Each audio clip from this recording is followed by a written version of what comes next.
यानंतर एक वेगळी बातमी। पर्यावरण आणि ब्रेस्ट कॅन्सर संदर्भात संदेश देण्यासाठी राष्ट्रवादीच्या खासदार सुप्रिया सुळेंनी आज चक्क सायकल रपेट केली आणि तीही नाशिकच्या रस्त्यांवरून। ट्रॅक सूट, पायात स्पोर्ट्स शूज, डोक्यावर पांढरी टोपी।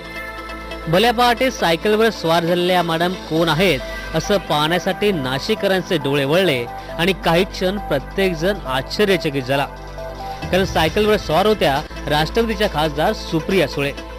संसद असो किंवा मतदारसंघातील कोणताही कार्यक्रम, कॉटनची साधीशी साडी किंवा पंजाबी ड्रेस यापेक्षा वेगळ्या पोशाखात सुप्रिया सुळेंना कुणीही पाहिलं नसावं।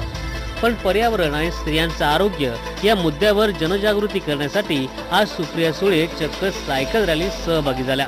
मला वाटतं पर्यावरण आणि ब्रेस्ट कॅन्सर आणि हार्ट डिझीज या तीन जे लोक NGOs नाशिकमध्ये काम करतात त्यांना सपोर्टिंग या तीन विषयाची रॅली होती। मी रेग्युलरली सायकलिंग करते, त्याच्यामुळे मला चांगलाच आलं आणि ते पण एरवी मी स्वतःसाठी करते। आज कुठल्या तरी चांगल्या कॉजसाठी आम्ही सगळे एकत्र आलो, याचा मला मनापासून आनंद। सुप्रिया सुळे स्वतः सायकल चालवतात म्हटल्यावर नाशिकचे खासदार समीर भुजबळही सायकलवर स्वार झाले, पण मॅडमची सायकल थांबली ती तब्बल 9 किलोमीटरचं अंतर पार करून।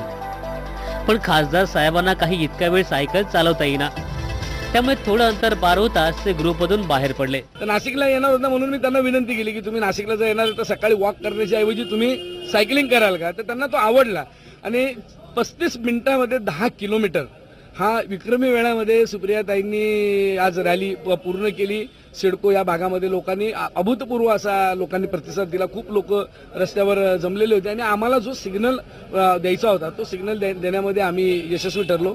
पर्यावरण, ब्रेस्ट कॅन्सर आणि हृदयाचे आजार या संदर्भात काम करणाऱ्या 5 सामाजिक संघटनांनी नाशिक ऑन ग्रीन व्हील या उपक्रमाचं आयोजन केलं। त्याचाच एक भाग म्हणून सायकल रॅलीचं आयोजन करण्यात आलं होतं। शहरातल्या अनेक भागात फिरून सावरकर तरण तलावाजवळ रॅलीचा समारोप झाला। सागर वैद्य, ABP माझा, नाशिक। वेळ झाली का छोट्याशा ब्रेकची, पाहत रहा पुणे आणि नाशिक दिनांक।